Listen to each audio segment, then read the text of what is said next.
Welcome to Marketing Spark. Here's a troubling industry statistic. The average tenure for a chief marketing officer is 41 months or just under 3.5 years.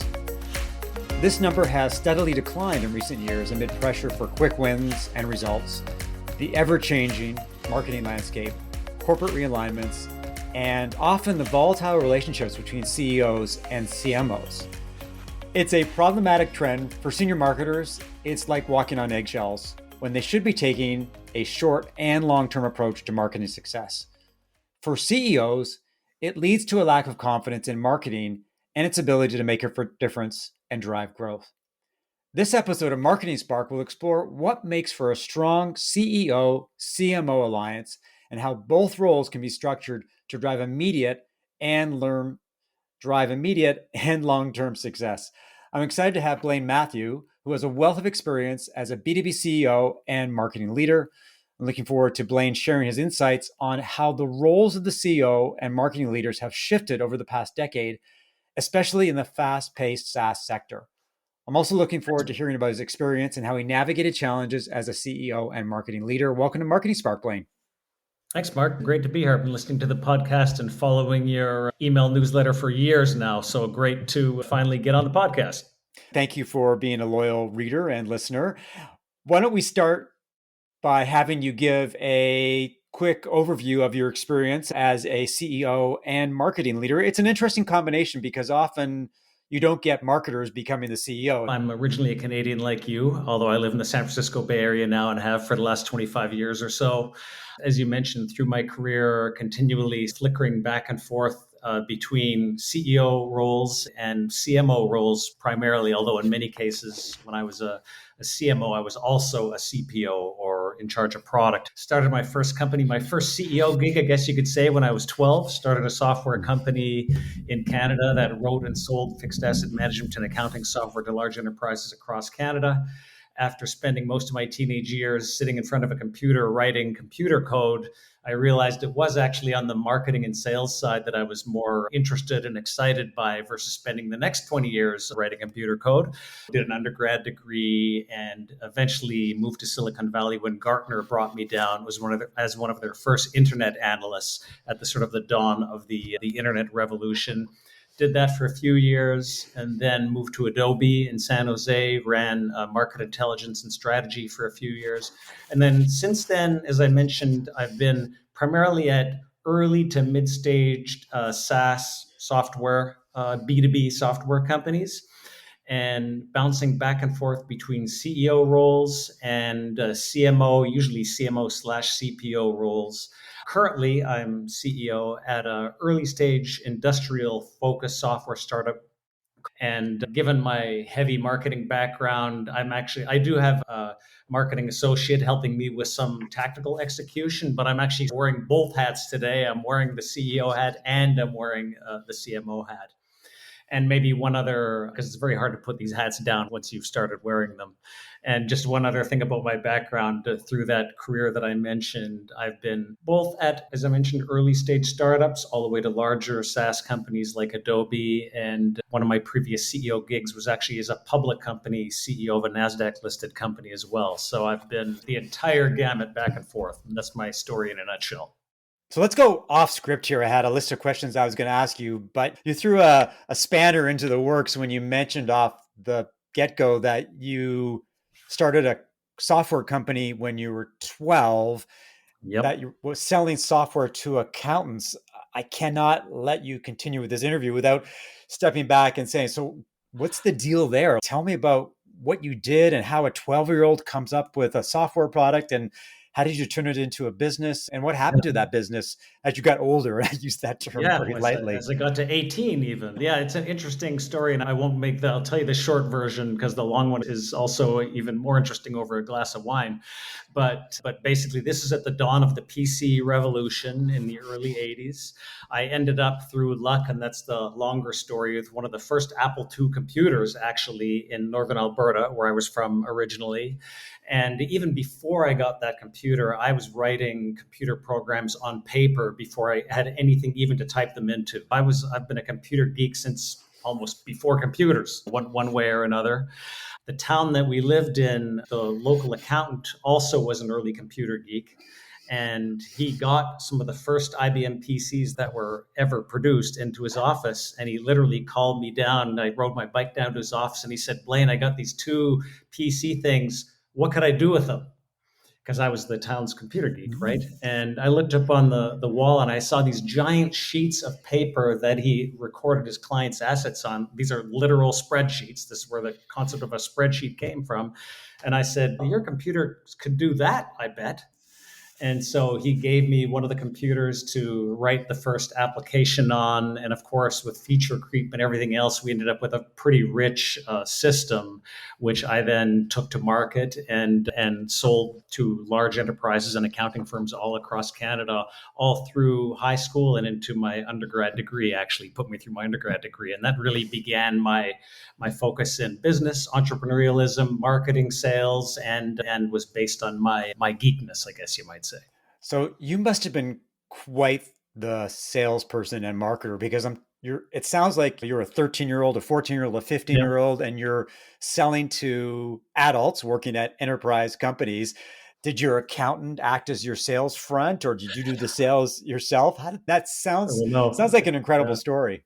No, I did it myself. And the funny thing was, of course, this was before the internet, before you had web pages and order forms and where you could do all this sort of remotely. On the internet, nobody knows you're a dog, right? This was before the internet. I took out print ads in the Financial Post and the Globe and Mail and national publications that Canadian business people would read, little $300, $400, $500 tiny print ads with my home phone number on it.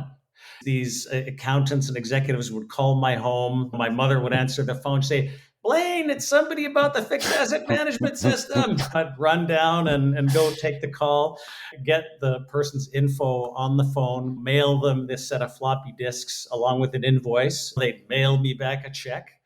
And that was literally the pre-internet days of doing sales and marketing, I'll tell you.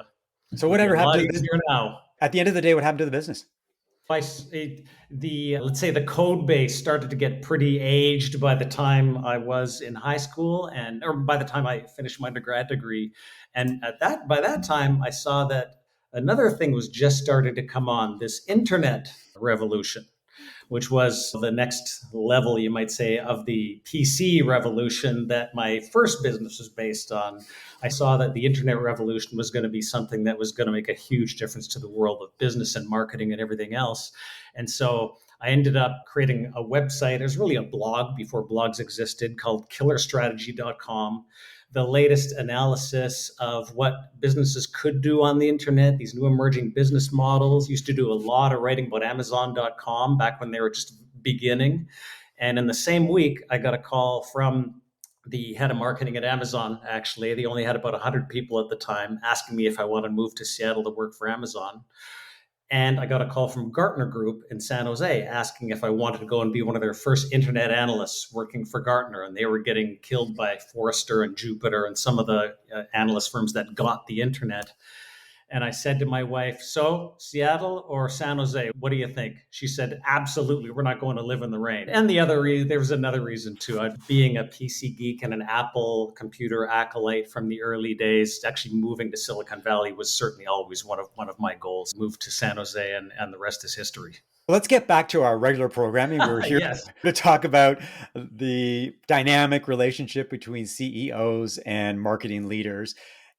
Given and I would say I'm probably understating your background, but your unique experience as a CEO and marketing leader, can you share your insights on how the roles of CEOs and marketing leaders have evolved in the B2B and SaaS industries over the past decade? Because certainly there seems to be, if not antagonism, there's an interesting dynamic. It's whether you want to describe it as volatile or ever-changing, or I don't know the word, but marketing leaders and CEOs seem to be at war with each other as opposed to being allies and partners. So I'm very interested in your take and your perspective, given the fact that you've done both roles at the same time and you've done both roles separately.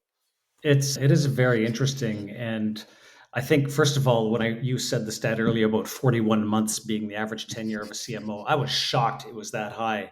And I think that's because as you see, my background is mostly in earlier stage companies, not the big giants, big large enterprises where tenures do, I think, tend to be somewhat longer and they're more stable. I come from a background where these things, I think, they tend to be less stable and much shorter. In fact, I've rarely had a job in my life that was 41 months in 10 years. That was, I think, the reality, especially in a lot of tech businesses and small to medium sized startups, is actually much shorter than that in my experience, in fact. And maybe we'll get back to this, but one thought that immediately occurs to me is I don't necessarily think that's a bad thing. Okay, because it could be characterized as a war, the CEO and the CMO at war, or it could be characterized as you have to have the right skill set at the right time and the right place for the development of the company that you're working at. Maybe in a large enterprise that's evolving very slowly, there's not that much evolution happening.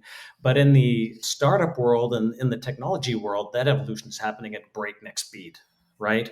And it's very possible that the CMO, and this doesn't just apply to CMOs, it could be CROs and almost any executive, including the CEO, is not the right person for that time and place. If you can get 2 or 3 years of really good, valuable service from that person, I don't think that's necessarily a bad thing. Having said that, I think what we have, to answer your question, what we've seen over the last couple of decades is, and I'm sure your listeners know this as well as anybody, is a massive rapid advance of technology penetrating marketing. The martech stack is becoming more and more complex, and marketing over the last 20 years really or so has moved out of the area of opinions and egos and moved into something that can be productized and systematized in a way that it never could before. We'll probably talk about Gen AI later, but that's even going to go to another level. So that has really been, I think, the overall sea change as CMO CEO relationships have evolved. You've got this whole underpinning of technology, which is evolving rapidly around it. Do you agree with that, Mark? Well, I certainly agree with that, and I see it and I feel it when I work with B2B SaaS companies. But a side conversation here, and picking up on your comment about why short tenures for CMOs may not be a bad thing. In the last year, certainly the last 6 months, we've seen the rise of the fractional CMO. And there's many reasons why this is happening. Among them are marketing professionals being laid off and reinventing themselves as fractional CMOs as opposed to marketing consultants, which is certainly not as sexy. But I think the one of the interesting threads is that a fractional CMO they can come in different shapes and sizes, they can have different skill sets, but it gives companies the flexibility to get the right type of marketing leadership at the right time without any commitment. So you can work as a fractional CMO for 3, 6, or 12 months. After you've taken a company from point A to point B, they can shift gears and hire another fractional CMO or a full-time CMO. And it just gives them the flexibility to scale and to get what they need when they need it. And I think that may tie into your hypothesis about why CMO tenures can be short and not be a bad thing. Thank you for reminding me about the fractional CMO thing, because I was one of those as well. I went through a 3 year period where, for about a year and a half, I actually started my own sort of single shingle fractional CMO service. And then I gradually realized over time that that's tough because you're spending all your time marketing and selling yourself while also trying to work for clients. It's a tough business. So I ended up actually joining one of the national fractional CMO organizations also for a year and a half. So I spent about 3 years doing exactly that business. And I agree with you, is given again the pace of change that's happening right now, I think it's a very viable option that a lot of companies should consider. Again, especially if they know they're in a space where they're going to be undergoing so much change. The odds of having the right person 2 years from now that they hire today is low. So they might want to consider that option. Absolutely. And I'm considering it actively for my company now, in fact. As I mentioned earlier, many B2B and SaaS companies, there seems to be a tension. I described it as antagonism between the CEO's need for quick results, especially in this environment where leads and sales are front and center. And the marketing leaders need the time and the runway to experiment and build long term brand value. What are your thoughts in terms of balancing these seemingly conflicting goals? Because on one end, you've got a CEO who wants results right now. And the other side, you've got a CMO who's trying to structure, trying to build a marketing mix that, yes, focuses on short term results, but also builds long term value. How do we balance the two? It's a great question. I guess one initial reflection is I've always tried extremely hard not to ever set up an antagonistic relationship with my boss, with the CEO, but a collaborative relationship. And maybe it's because I'm a Canadian at heart and we're always trying to get along with people. But I do think that's really important. And one of my mentors, long time ago, a very extremely successful global executive from companies you guys would all know, retired now, said he was second in command. And he said, what you got to do every once in a while is get in the bear cave. And what I said, what's the bear cave? In the bear cave, there are no titles. There's all there is just the truth. Because the only way you come out of the bear cave is if you really, lay it all out there. And I've taken that to heart and used that as a method to ensure that I'm aligned with my boss, in this case, the CEO. Now I use a similar thing with my chairman and some of my board members. But in this case, when I'm CMO, collaborating with the CEO. So we go in and I make sure we're not in a mindset where I feel like marketing is competing for organizational resources and the CEO is the decision maker and sales is going to get it or marketing is going to get it or product's going to get it. No, in the bear cave, I'm actually not the CMO and he's not the CMO with the CEO. We're just two people who are, what are we going to do to make this business successful? Okay. And I've been in bear cave sessions where we cut the marketing budget down by 20% because I honestly believe that was the right thing to do. Right.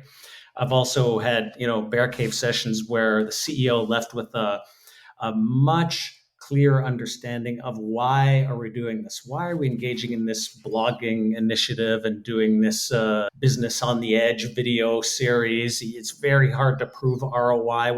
And often what I find is CMOs, they do a lot of things hoping that it'll be recognized by the CEO as the right thing to do because they can't prove it.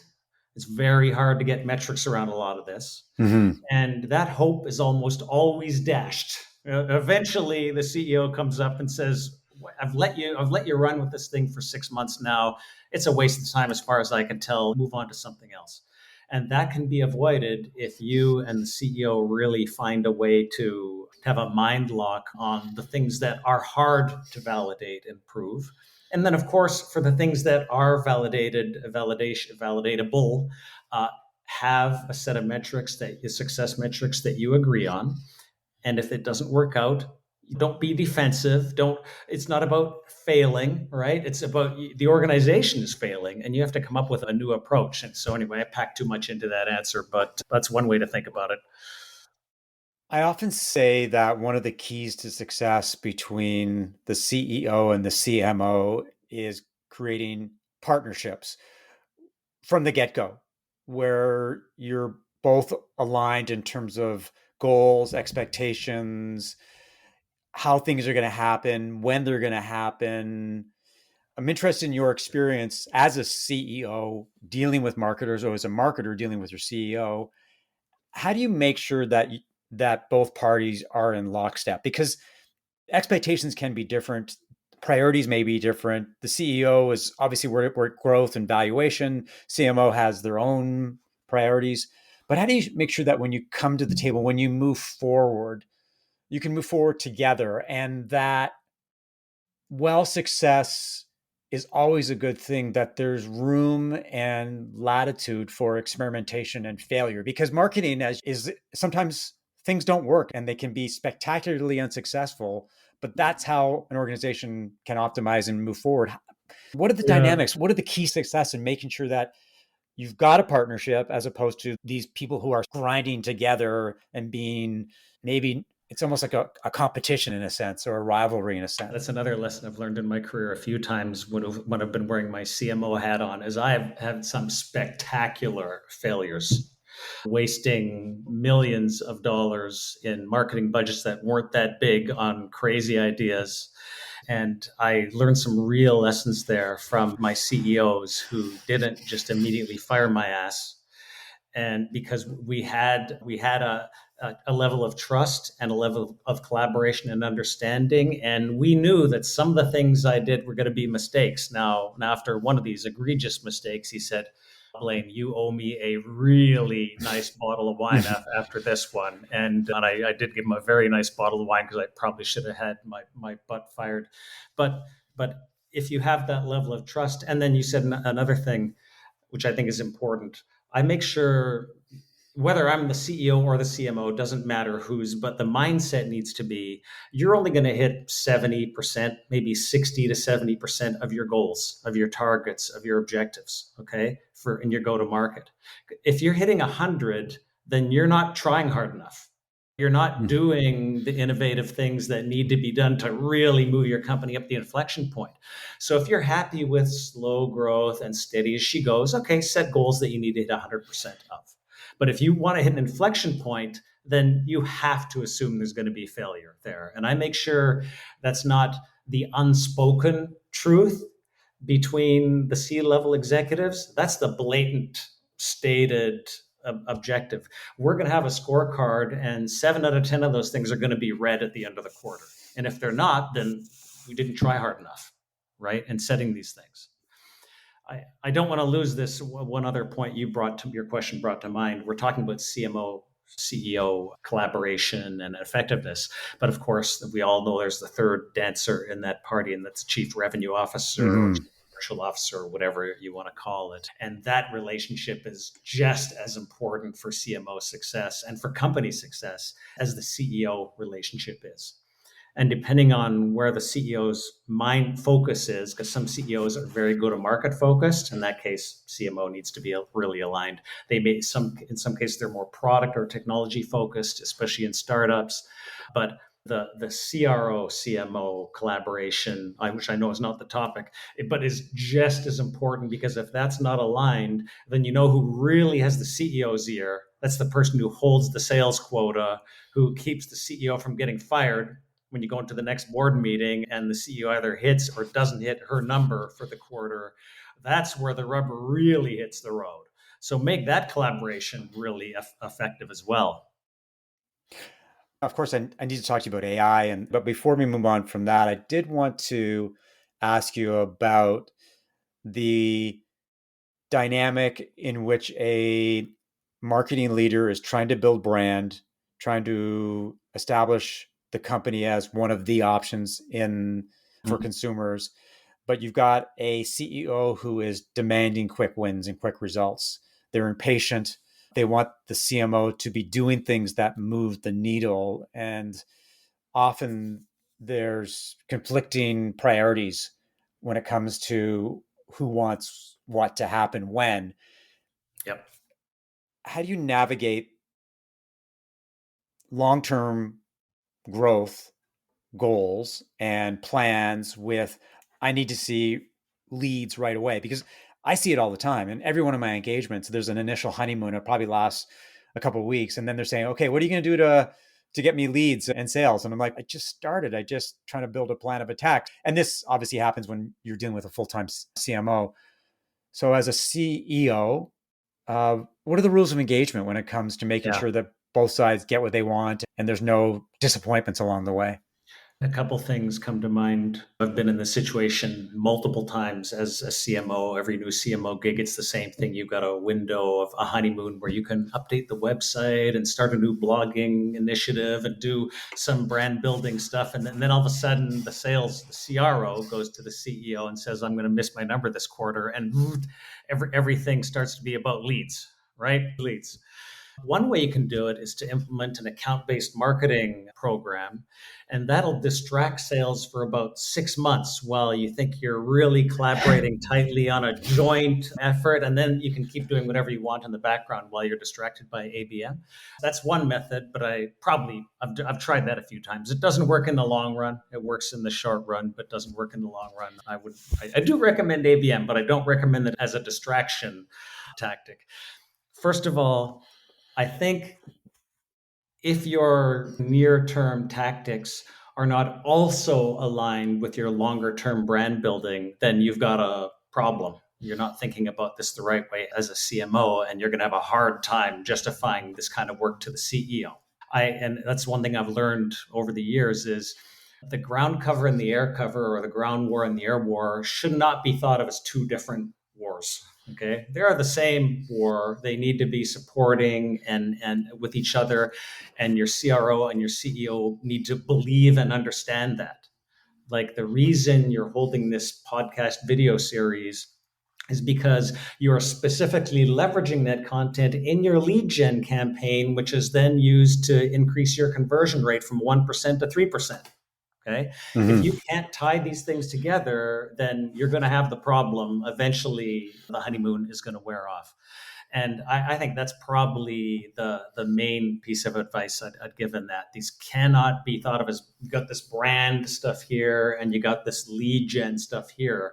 They need to be understood. It needs to be understood how they are connected to each other, and one makes the other one more effective, and vice versa. The lead gen stuff contributes to the brand equity, right? And your evolving brand. They're not two different things.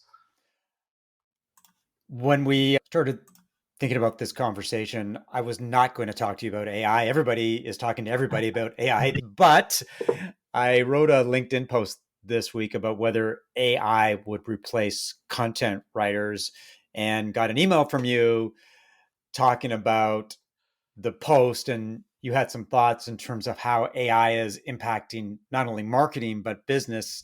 Perhaps you can elaborate on your thoughts and how a CEO these days can navigate the impact of AI, or get the organization thinking about the impact or ready for the impact of AI, because everything is obviously going to be disrupted. And I can only imagine the challenges are enormous. I'm having this conversation a lot lately because of I've got a large network of marketing executives and mid-tier marketers as well, and a lot of sales executives and CRO colleagues and former sales colleagues who are all dealing with the same thing right now. And one thing I've learned from talking to them recently, and some of your listeners know it, no doubt, it's a very tough market out there for sales and marketing professionals that are looking for opportunities. There are jobs posted on LinkedIn that have 500 marketing or sales leaders applying for them. It's a sea change from what it was a few years ago. And there's a lot of things in that: raising interest rates, higher cost of money, push toward profitability. There's many variables. But from talking to other C-level executives and CEOs, there's no doubt in my mind that this upcoming generative AI revolution and transformation is a big part of why companies are becoming conservative in hiring right now. They've realized that the smart leaders are realizing that the kind of people they used to hire, the kind of practices they used to implement, the stuff that got them there, that were successful, the things they did before and the people that did them, that is not the way they're going to be successful in the future. It's going to be done a totally different way. And maybe some of your listeners have heard about this campaign IBM and Adobe did recently, where they used generative AI to instead of creating one image to be used in an ad campaign, an online ad campaign, they created 1,000 different versions of that image. Generative AI did, because no human team could ever do this in any reasonable amount of time. And they increased the conversion rate by over 50% for that campaign. That's just the beginning, the tip of the iceberg of the change that's coming to marketing and go-to-market in general, sales and marketing, not just marketing. And so this is causing a lot of paralysis by hiring managers in the market. They're scared. They know for sure that what they did before is not going to be the thing that does it in the future. They don't know how. And they know most of the people they're talking to don't know how either. They're not even beginning to try to figure out how. And this is what I'm telling the people that I talk to, giving career advice is become a prompt engineer. Figure out, develop a thesis on how Gen AI is going to radically change your job. And then the next time you go to talk to a CEO or a CMO or a COO, tell them your thesis. Nobody knows what the right answer is, but everybody knows something's happening. And we've got to get ahead of it.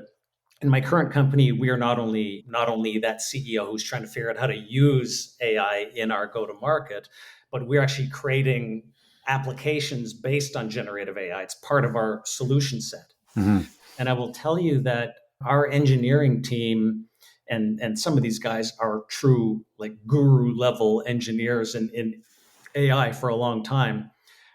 Nobody can keep up with this. The level of change is happening so fast, the technical development that the engineers on my team that are trying to build systems and solutions based on it, or 1 week later, everything they did is now out of date because there's a new radical new approach that's 10 times better.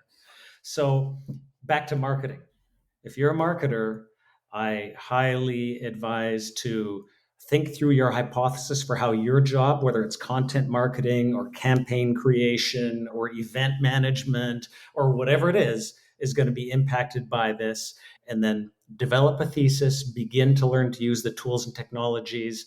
And your blog post was right. Today, where it's not like AI is going to come in and write every blog post and create every website from scratch and terminate all these people. That's not where it's not there today. But when I see the rate of change that things are happening, I'll tell you, 2 years from now, within the next 2 years, it's going to be marketers and salespeople who understand these technologies that are going to survive the transformation that's coming. Yeah, there's been talk for a long time, especially with the ups and downs of the market and how marketing departments expand and contract, that marketing departments will be heavy on strategy, critical thinking, creativity, trying to come up with ways that companies can outmaneuver the competition. And a lot of the tactical work, especially the grunt work, the stuff like a lot of the grunt stuff that you hire people for, you have low cost talent that does it. Increasingly, we use Fiverr and Upwork to make it happen. A lot of that stuff will disappear. So you'll have small, smart marketing departments strategically thinking, using an army of contractors, freelancers, and of course, AI. Is that the future of marketing within companies? That's going to happen. It is happening. As you said, AI is replacing some of that tactical execution work. But in my honest perspective, like I use Gen AI every day, Chat GPT primarily, and a few other tools. And for me, it's almost all on the creative side. It's helping me come up with ideas, create go-to-market plans. I gave a speech in Stockholm last week that it would have taken me 2 hours to think through the ideas, the points that I could have made, and the thoughts that ChatGPT gave me in 5 minutes. Now, so to some degree, it's the opposite. It's going to be a while before a robot is able to stand up on the stage and give it an engaging presentation like I gave in Stockholm last week. But could a AI think of the key points in much more quickly than I would have done it? There's no question about it. So I would not assume that it's only the tactical execution that AI is going to take over. Obviously, it is doing some of that, and it's having a big impact on the creative side of marketing as well. So both ends. It's a volatile, exciting, challenging marketing landscape. You and I both have our hands full trying to navigate it. But this has been a great conversation. Love the idea that you've been an entrepreneur since you were 12 years old. Love the idea that you've been in the CEO seat and as a CMO, which gives you a unique perspective of the marketing landscape. Where can people learn more about you and what you're up to these days? Please do reach out to me on LinkedIn and connect with me, and mention that you heard me here, because I'm not the kind of guy that just links in with anybody. But if you listen to this podcast, you're probably the kind of person that I would want to be connected with. And also check out my company, Protect.com, to see if our solutions might be relevant to what you're doing today. Thanks, Blaine. And thanks to everyone for listening to another episode of Marketing Spark. If you enjoyed the conversation, rate it, subscribe via Apple Podcasts, Spotify, or your favorite podcast app, and of course, share via social media. If you're a B2B SaaS company with $1 to $5 million in revenue and you're looking for traction and to scale, we should talk about how I can help you as a fractional CMO. and strategic advisor. Reach out via email, mark@markevans.ca, connect with me on LinkedIn, or visit marketingspark.co. I'll talk to you later.